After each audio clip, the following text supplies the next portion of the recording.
খাজা বাবা যাইতে, খাজারে ধৈরা বইছে ডাকাইতে, খাজারে ধৈরা বইছে ডাকাইতে। জঙ্গলারি রাস্তা দিয়া, জঙ্গলারি রাস্তা দিয়া হিন্দুস্থানে যাইতে, খাজারে ধৈরা বইছে ডাকাইতে, খাজারে ধৈরা বইছে ডাকাইতে।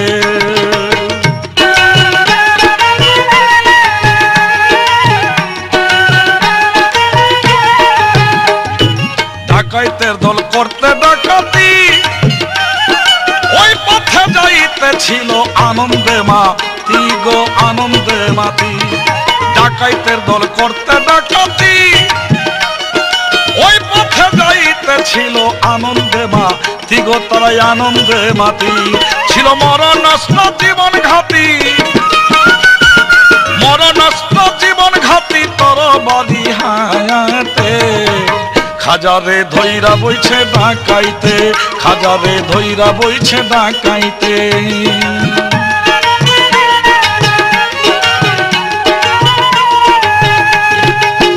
আমার হযরত খাজা মঈনুদ্দিন চিশতি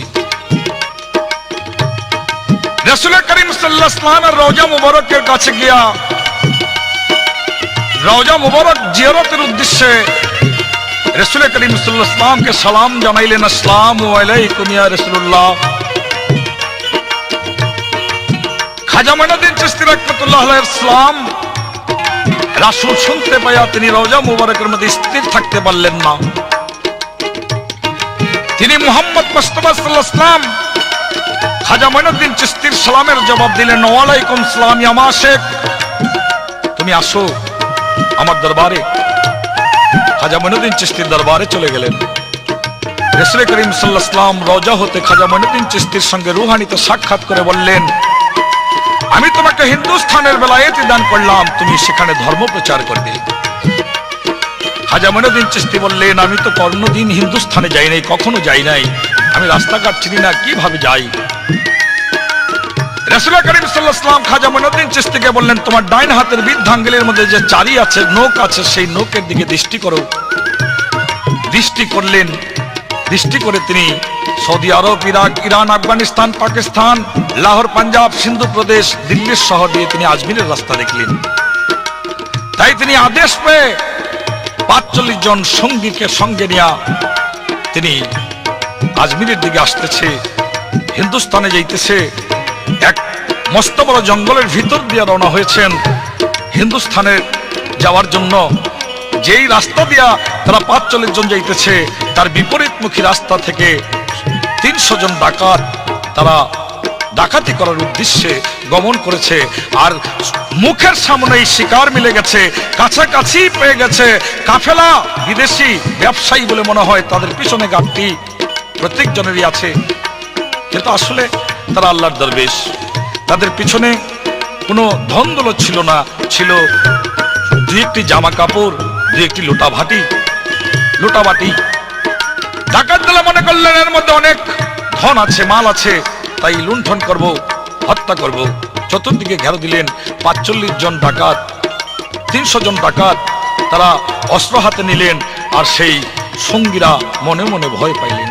খাজা মঈনুদ্দিন চিশতি তাদের মনের ভাব বুঝতে পাইরা এবার আস্তে আস্তে তার মাথা উঠাইয়া ডাকাতের দিকে চক্ষু নিবেদন করছেন, দৃষ্টি করছেন। আমার খাজা বাবা চক্ষু ঘুরাইয়া একটুখানি দৃষ্টি করে, বিজলি চমকাইয়া গো বিজলি চমকাইয়া। আমার খাজা বাবা চক্ষু ঘুরাইয়া একটুখানি দৃষ্টি করে, বিজলি চমকাইয়া গো বিজলি চমকাইয়া। গেল ডাকাইতের দল বেহুশ হইয়া, ডাকাইতের দল বেহুশ হইয়া লাগিল গড়াইতে। খাজারে ধৈরা বইছে ডাকাইতে, খাজারে ধৈরা বইছে ডাকাইতে।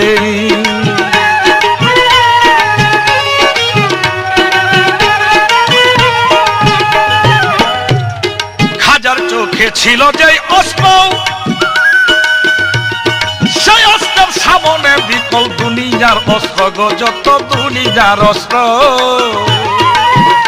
আমার খাজার চোখে ছিল যে অস্ত্র, সেই অস্ত্রের সামনে বিকল দুনিয়ার অস্ত্র গো, যত দুনিয়ার অস্ত্র আমার আল্লাহ দয়া বড় অস্ত্র, আল্লাহ দয়া বড় অস্ত্র খাজা বাবার চোখেতে। খাজারে ধইরা বইছে ডাকাইতে, খাজারে ধইরা বইছে ডাকাইতে, জঙ্গলারি রাস্তা দিয়া, জঙ্গলারি রাস্তা দিয়া হিন্দুস্থানে যাইতে। খাজারে ধইরা বইছে ডাকাইতে, খাজারে ধইরা বইছে ডাকাইতে।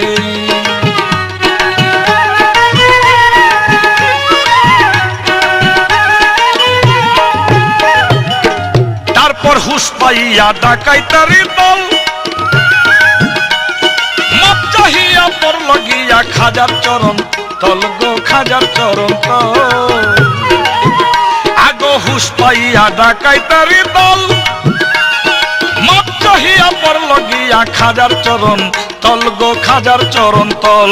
এবার ডাকাতি ছাড়িয়া সকল, ডাকাতি ভুলিয়া সকল আসিল ইসলামিতে।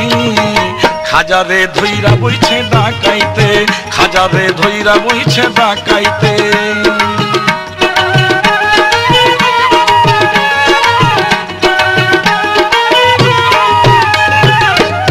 আমার খাজা বাবা যেই ধনের ধনী, ওরা সেই ধনে বানাইয়া দিল মনের ধনী, ওদের এই আখেরের ধনী। আমার খাজা বাবা যেই ধনের ধনী, সেই ধনে বানাইয়া দিল জনমের ধনী, ওদের এই আখেরের ধনী। আমার খাজার মানে হইল মানি, খাজার মানে হইল মানি কয়া বুলের গীতি। খাজারে ধইরা বইছে ডাকাইতে, খাজারে ধইরা বইছে ডাকাইতে, জঙ্গলারি রাস্তা দিয়া, জঙ্গলারি রাস্তা দিয়া হিন্দুস্থানে যাইতে। খাজারে ধইরা বইছে ডাকাইতে, খাজারে ধইরা বইছে ডাকাইতে, খাজারে ধইরা বইছে ডাকাইতে।